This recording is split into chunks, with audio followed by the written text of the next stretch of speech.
नमस्कार। आकाशवाणी से प्रस्तुत है समाचार प्रभात।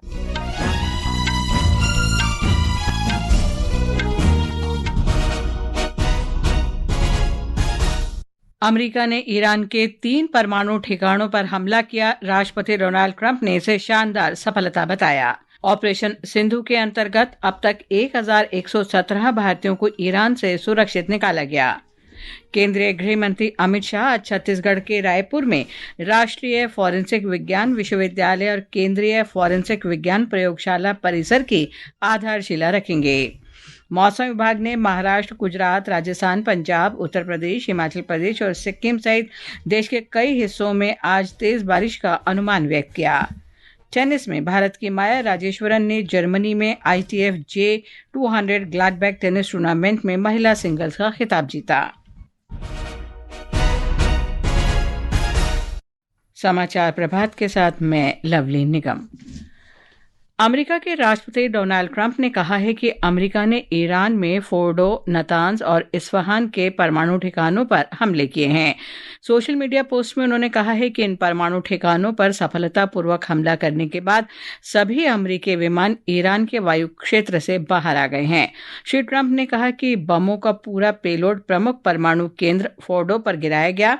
रक्षा विभाग के वरिष्ठ अधिकारियों ने इस बात की पुष्टि की है कि इस हमले में GBU-57A massive ordnance penetrator bunker buster bomb का इस्तेमाल किया गया।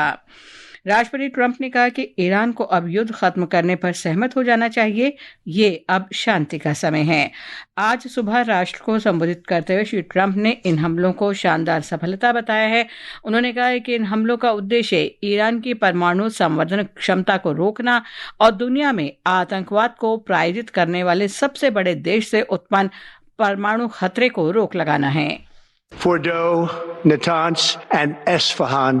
Everybody heard those names for years as they built this horribly destructive enterprise. Our objective was the destruction of Iran's nuclear enrichment capacity and a stop to the nuclear threat posed by the world's #1 state sponsor of terror. The strikes were a spectacular military success.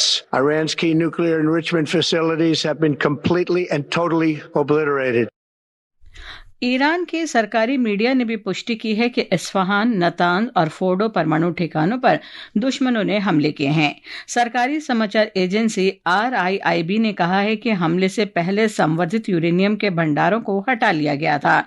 Israel की समाचार agency कान ने कहा है कि Iran पर हमले के दौरान इजरायल ने अमेरिका के साथ पूरा सहयोग किया। इस बीच इजरायली बलों ने कल ईरान के महत्वपूर्ण शहर बंदर अब्बास पर नए हमले किए। इजरायली सेना ने कहा है कि के हमले मानव रहित हवाई वाहन डिपो और हथियार केंद्रों पर हुए हैं।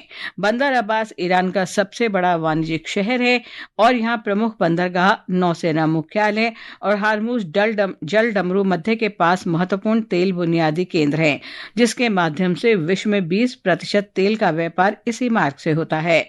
इजरायल ने इस्फहान परमाणु ठिकानों पर भी हवाई हमले किए। उधर ईरान ने इजरायल पर मिसाइल और ड्रोन से हमला किया। एक रिपोर्ट। ईरान और इजरायल के बीच संघर्ष लगातार बढ़ता जा रहा है। ताजा घटनाक्रम में ईरान ने इजरायली क्षेत्र में लगभग 40 ड्रोन दागे। जवाब में इजरायली सेना ने दक्षिण पश्चिमी ईरान में दर्जनों सैन्य ठिकानों पर हमला किया। जिन जगहों पर हमला हुआ उनमें खुजेस्तान प्रांत में एक आपातकालीन केंद्र और एक विश्वविद्यालय भी शामिल है। इस बीच ईरान समर्थित हौजी बलों ने अमेरिका को तेहरान को निशाना बनाने वाली सैन्य कार्रवाइयों के खिलाफ चेतावनी दी है। विद्रोहियों ने धमकी दी है कि अगर वाशिंगटन ईरान के खिलाफ इजरायल के सैन्य अभियान में शामिल होता है तो वे लाल सागर में अमेरिकी जहाजों और युद्धपोतों को निशाना बनाएंगे। इस संघर्ष को रोकने के लिए कूटनीतिक प्रयास भी असफल साबित हो रहे हैं। ईरानी अधिकारियों ने कहा है कि वे इजरायल का हमला जारी रहने तक अमेरिका के साथ बातचीत में शामिल नहीं होंगे। दुबई से विनोद कुमार की रिपोर्ट के साथ समाचार कक्ष से जागृति शर्मा। ऑपरेशन सिंधु के अंतर्गत करीब 1117 भारतीयों को ईरान से सुरक्षित निकाल लिया गया है। विदेश मंत्रालय ने कहा है कि कल रात मशाद से विशेष विमान 290 भारतीयों को लेकर नई दिल्ली पहुंचा। कल शाम मशाद से ही 310 भारतीयों को लेकर एक अन्य विमान नई दिल्ली आया था। नेपाल और श्रीलंका ने ऑपरेशन सिंधु के अंतर्गत ईरान से उनके नागरिकों की वापसी में मदद के लिए भारत सरकार के प्रति आभार व्यक्त किया है।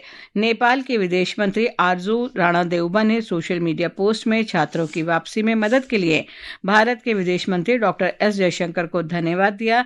सुश्री देउबा ने कहा कि भारत का सहयोग दोनों देशों के बीच मजबूत साझेदारी को दर्शाता है।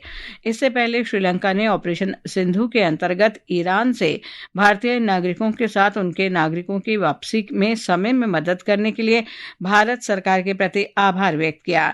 श्रीलंका के विदेश मंत्रालय ने सोशल मीडिया पोस्ट में कहा है कि एकजुटता का यह कार्य भारत और श्रीलंका के बीच मजबूत और स्थायी भागीदारी का महत्वपूर्ण उदाहरण है और श्रीलंका की जनता ने इसके लिए भारत की काफी सराहना की है। ईरान में भारतीय दूतावास ने कहा है कि नेपाल और श्रीलंका की सरकारों के अनुरोध पर दोनों देशों के नागरिकों को निकालने के प्रयास किए गए। ये समाचार आकाशवाणी से प्रसारित किए जा रहे हैं। ताज़ा समाचार जानने के लिए आप हमारे social media handle @AIR news Hindi को फॉलो कर सकते हैं। समाचार प्रभात में आपका फिर स्वागत है।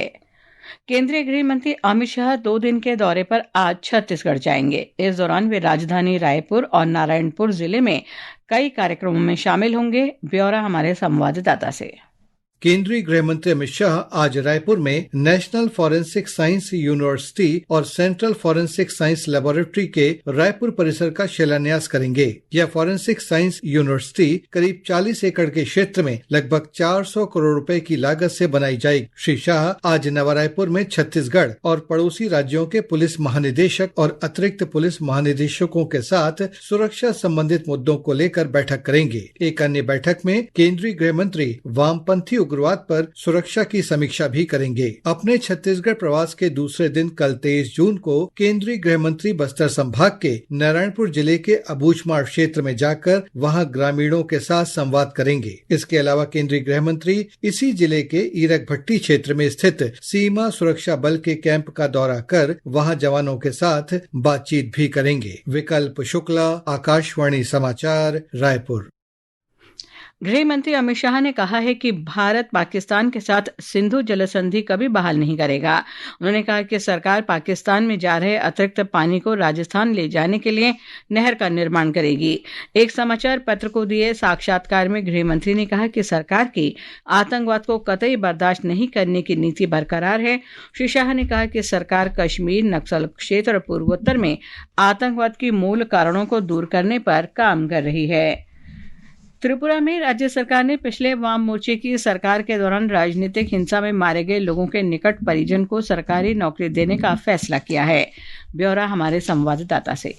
मुख्यमंत्री डॉक्टर माणिक साह के नेतृत्व में राज्य सरकार द्वारा उठाया गया यह संवेदनशील कदम प्रधानमंत्री नरेंद्र मोदी के सबका साथ, सबका विकास और आत्मनिर्भर भारत के संकल्प के अनुरूप है। इसी के तहत त्रिपुरा में वाम मोर्चा शासनकाल के दौरान राजनीतिक हिंसा के दुर्भाग्यपूर्ण शिकार बने व्यक्तियों के परिवार के एक सदस्य को राज्य सरकार में नौकरी दी जाएगी। आकाशवाणी समाचार से बातचीत में त्रिपुरा के विद्युत मंत्री रतन लाल नाथ ने बताया कि अब तक सरकार को 39 आवेदन प्राप्त हुए हैं। इन आवेदनों की जांच संबंधित जिलाधिकारियों और पुलिस अधीक्षकों द्वारा की जाएगी। उनकी रिपोर्ट के आधार पर राज्य सरकार की एक समिति पात्र परिजनों को सरकारी नौकरी देने की सिफारिश करेगी। फिलहाल 18 आवेदकों को त्रिपुरा सरकार के सूचना एवं सांस्कृतिक कार्य विभाग, माध्यमिक शिक्षा विभाग, राजस्व विभाग, प्राथमिक शिक्षा विभाग और खाद्य एवं नागरिक आपूर्ति विभाग में नियुक्ति दी गई है, जबकि 5 और आवेदनों पर विचार किया जा रहा है। कुणाल शिंदे, आकाशवाणी समाचार, अगरतला। ब्रिटेन में हाउस ऑफ कॉमन्स ने इंग्लैंड और वेल्स में सहायता प्राप्त मृत्यु को कानूनी बनाने के लिए एक विधेयक को मंजूरी दे दी है। इससे समाज में एक बड़े परिवर्तन का मार्ग प्रशस्त हुआ है। प्रधानमंत्री कीर स्टारमर ने इस विधेयक का समर्थन किया, जबकि कंजर्वेटिव नेता केमी बेडनोच ने इसके खिलाफ मतदान किया। अब यह विधेयक विचार के लिए हाउस ऑफ लॉर्ड्स में जाएगा। इस विधेयक से इंग्लैंड और वेल्स में मानसिक रूप से अक्षम, गंभीर रूप से बीमार वयस्कों को चिकित्सा सहायता से अपना जीवन समाप्त करने का विकल्प चुनने का अधिकार मिल जाएगा। सहायता प्राप्त मृत्यु इच्छा मृत्यु से अलग है, जहां मानसिक रूप से अक्षम और गंभीर रूप से बीमार रोगी के अनुरोध पर स्वास्थ्य कर्मी उसे घातक इंजेक्शन लगाता है। मिजोरम में असम राइफल्स और अन्य एजेंसियों ने 11 करोड़ 53 लाख रुपए मूल्य के मादक पदार्थ जब्त किए हैं। इस संबंध में 2 महिलाओं सहित 5 तस्करों को गिरफ्तार किया गया है। ब्राजील में कल रात दक्षिणी राज्य सांता कैटेरिना के प्राया ग्रांडे में गर्म हवा के गुब्बारे में हुए विस्फोट में 8 लोगों की मृत्यु हो गई। ब्राजील के राष्ट्रपति लुइज इनासियो लुला डी सिल्वा ने पीड़ित परिवारों के प्रति संवेदना व्यक्त की है। बिहार सरकार ने सामाजिक सुरक्षा पेंशन कार्यक्रम के अंतर्गत वरिष्ठ नागरिकों, विधवाओं और दिव्यांगजनों की पेंशन 400 रुपये से बढ़ाकर 1100 रुपये प्रति महीना कर दी है। मुख्यमंत्री नीतीश कुमार ने कहा कि बढ़ी हुई पेंशन अगले महीने से मिलेगी। मौसम विभाग ने मध्य प्रदेश, कोंकण, गोवा, मध्य महाराष्ट्र, गुजरात, पूर्वी राजस्थान, दक्षिण हरियाणा, पंजाब, उत्तर प्रदेश, हिमाचल प्रदेश, उत्तराखंड, उप हिमालयी पश्चिम बंगाल और सिक्किम में आज तेज बारिश का अनुमान व्यक्त किया है। झारखंड, गांगे पश्चिम बंगाल, दिल्ली, केरल और तटीय कर्नाटक में आज मूसलाधार वर्षा की संभावना है। मौसम विभाग ने मछुआरों को गुजरात तट, पूरे कोंकण तट, सोमालिया तट और आसपास के समुद्री क्षेत्रों, ओमान और आसपास के यमन तट और आसपास के समुद्री क्षेत्रों, मध्य और आसपास के उत्तर दक्षिण अरब सागर, उत्तर पूर्व अरब सागर के कई हिस्सों में न जाने की सलाह दी है। मछुआरों को ये भी सलाह दी गई है कि वे उत्तरी आंध्र प्रदेश तट, मध्य, दक्षिण पश्चिम और दक्षिण पूर्वी बंगाल की खाड़ी के उत्तरी भागों और अंडमान सागर के कई हिस्सों में न जाएं। तमिलनाडु, तटीय आंध्र प्रदेश और रायलसीमा में गर्म और आर्द्र स्थितियां बने रहने की संभावना है। भारत की माया राजेश्वरन ने जर्मनी में ITF J200 Gladbach tennis tournament में महिला सिंगल्स का खिताब जीत लिया है। 16 वर्षीय मायरा ने फाइनल में स्विट्जरलैंड की नोलिया मांता को 6-2, 6-4 से हराया। यूरोप में माया का यह पहला ITF जूनियर खिताब है। माया का कुल ये 7वां ITF जूनियर खिताब है। दिल्ली की मुख्यमंत्री रेखा गुप्ता और केंद्रीय युवा कार्य और खेल मंत्री डॉक्टर मनसुख मांडविया ने आज सुबह राष्ट्रीय राजधानी के जवाहरलाल नेहरू स्टेडियम से ओलंपिक दिवस दौड़ को झंडी दिखाकर रवाना किया। इस अवसर पर भारतीय ओलंपिक संघ की अध्यक्ष PT उषा भी मौजूद थीं। ये समाचार हमारी वेबसाइट www.newsonair.gov.in और हमारे news on AIR mobile app पर भी उपलब्ध हैं। और अब आज के समाचार पत्रों के सुर्खियों के साथ हैं मुकेश कुमार पल। धन्यवाद लवलीन। अंतर्राष्ट्रीय योग दिवस के अवसर पर कल भारत समेत दुनिया भर में आयोजित योग अभ्यास के विशेष सत्रों से संबंधित खबरें सभी अखबारों में सचित्र हैं। नवभारत टाइम्स ने प्रधानमंत्री नरेंद्र मोदी के इन शब्दों को पहली खबर बनाया है कि दुनिया में संघर्ष के बीच योग से शांति। हिंदुस्तान के अनुसार योग का विश्व कीर्तिमान, 3 लाख लोगों ने एक जगह किया योग, छात्रों का 108 बार सूर्य नमस्कार। राजस्थान पत्रिका ने इस शोध को प्रमुखता से दिया है कि अपने किशोर बच्चों के साथ करें योग और कसरत, बेहतर होंगे रिश्ते। राष्ट्रीय सहारा ने ऑपरेशन सिंधु के अंतर्गत अब तक 1000 भारतीयों को ईरान से सुरक्षित निकालने को पहली खबर बनाते हुए लिखा है, युद्धग्रस्त देश से अपने सभी नागरिकों को निकाल रहा भारत। दैनिक जागरण की पहली खबर है, अहमदाबाद विमान हादसे में हुई कार्रवाई, 3 अफसर हटाए गए। पत्र के अनुसार DGCA के सख्त आदेश पर एयर इंडिया ने किया अमल। दैनिक भास्कर की खास खबर है, कटरा श्रीनगर वंदे भारत से पर्यटन व्यापार को मिली रफ्तार। पत्र के अनुसार कश्मीर में वंदे भारत जुलाई तक फुल उड़ानें और हवाई किराया 50% तक घटा सकती है। दैनिक भास्कर ने ऊर्जा विभाग के इस अध्ययन को प्रमुखता से दिया है कि चार्जर ऑन रहने से हर साल 22 करोड़ यूनिट बिजली बर्बाद हो रही है। अंत में मुख्य समाचार एक बार फिर। अमेरिका ने ईरान के 3 परमाणु ठिकानों पर हमला किया। राष्ट्रपति डोनाल्ड ट्रंप ने इसे शानदार सफलता बताया। ऑपरेशन सिंधु के अंतर्गत अब तक 1117 भारतीयों को ईरान से सुरक्षित निकाला गया। केंद्रीय गृह मंत्री अमित शाह छत्तीसगढ़ के रायपुर में राष्ट्रीय फॉरेंसिक विज्ञान विश्वविद्यालय और केंद्रीय फॉरेंसिक विज्ञान प्रयोगशाला परिसर का आधारशिला रखेंगे। मौसम विभाग ने महाराष्ट्र, गुजरात, राजस्थान, पंजाब, उत्तर प्रदेश, हिमाचल प्रदेश और सिक्किम सहित देश के कई हिस्सों में आज तेज बारिश का अनुमान व्यक्त किया। और भारत की माया राजेश्वरन ने जर्मनी में ITF J200 Gladbach tennis tournament में महिला सिंगल्स खिताब जीता। इसके साथ ही समाचार प्रभात का ये अंक समाप्त हुआ। नमस्कार।